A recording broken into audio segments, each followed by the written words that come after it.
Hello everyone, welcome to the Redmen TV. On an evening that saw Liverpool throw away a goal lead to lose to Sam Allardyce's Crystal Palace side at Anfield, and yeah, once again Crystal Palace proving to be the bogey team, and Sam Allardyce, who we always think of as a bogey manager, no, that's the first win he's had at Anfield, and he's delighted. He's celebrating with a fist in front of the camera, and we all wish that was someone else's fist and his face. Look, Liverpool got what they deserved in that game, I think, to be perfectly frank. We talked about this week, Chris and I talked about how Liverpool's luck was going to run out, and it's all well and good having a style of football where, you know, we're being intelligent. We haven't got in the absence of Mane and Lallana and Henderson, we can't play exactly the way we were playing when things were all going good and things were going rosy. That's, you know, fine. You know, you're not going to have your best players consistently. You need to find a way to get points, and it looked like we developed that, but a lot of that was based on getting a goal and trying your best to defend resolutely. And this, once again, is an example of Liverpool actually, you know, getting themselves in front, moment of magic. Phil Coutinho, I mean, take a bow, phenomenal free kick. But then you've got the lead, and I don't know whether we get caught between two stools and trying to go and get the second goal, which I think would have completely killed the game off, or, you know, we're just stupid. And you know, I did a half-time video on Periscope and talked about Dejan Lovren. It was mentioned in commentary, but when he tries to be a world-class centre-half, he's terrible. He's terrible. You know, he does that thing when he tries to nick in front, and he exposes Liverpool at the back, and that's the Dejan Lovren from when he first joined us. And what was great about him, what's been great about him under Jurgen Klopp, is that we've kind of gone, just defend, mate. Just defend. Don't tit about. Just do the simple things and do them right.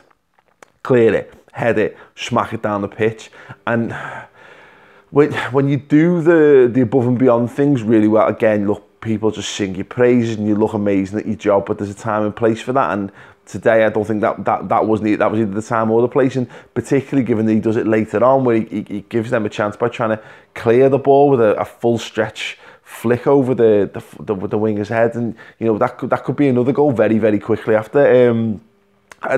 Whether he's to blame for the second goal, I don't know, and they're analysing it on Sky Sports as I talk. I'm not interested, if I'm perfectly honest. I'm more interested about the fact that we're capitulating from set pieces yet again, and we can talk about maybe it's the way we're set up, or maybe it's the personnel not being good enough, but it's just, all I know is frustration and anger and pain.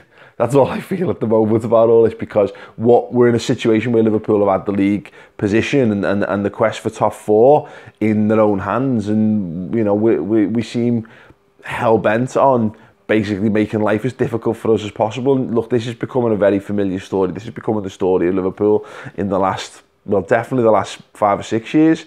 I'll be perfectly honest, for the vast majority of the time, you know, that I've been old enough to truly follow Liverpool, and through the 90s and the noughties and what have you.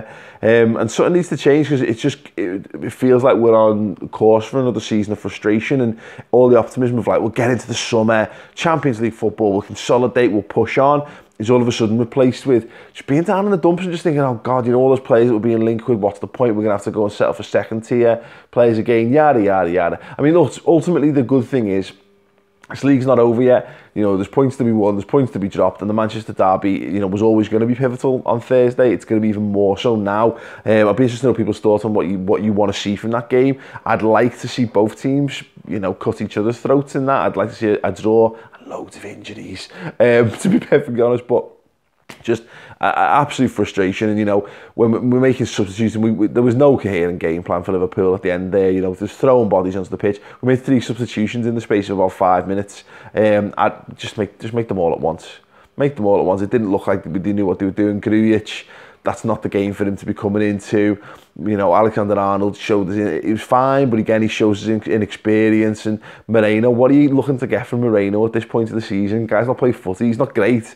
He's not as bad as people make out. But when you're there, you're like your last resort. This is not entirely the manager's fault, by the way, because you know the bench is what the bench is. There's not much you can do about that. But that is the nature of where this football club is, and I won't be the only one to say that we need severe investment in the summer, one way or the other, whether we get Champions League or not. If we don't get Champions League, then it can't. I don't want to see it as an excuse. I want someone to be saying, well, no, it just means you've got to pay more money. Didn't stop Man United this summer. Didn't stop Man United with Europa League football going, no, actually, there's who we want. There's the money it takes to get them, and then we're going to push on. Now, if Man United fall short, we'll all have a good giggle at that. But you know, the way they're playing at the moment, they've got the talent. They're riding the crest of momentum, and we just look like we're faltering. Liverpool need to go away from this game, analyse, take a deep breath, and come back and say, you know, we want four heroic performances between now and the end of the season. We want maximum points. I want it, you want it, we all want it. And you know, if we finish in the top 4, then it's, you know, we've had a massive slice of luck ultimately. But sometimes that's what you need in footy, and Liverpool have got to be in the best possible position now.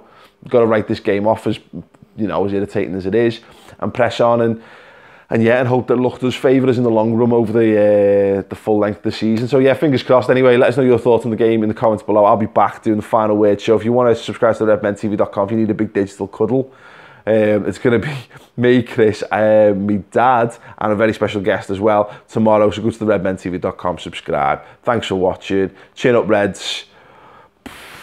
Not more to say than that. Ta-ra.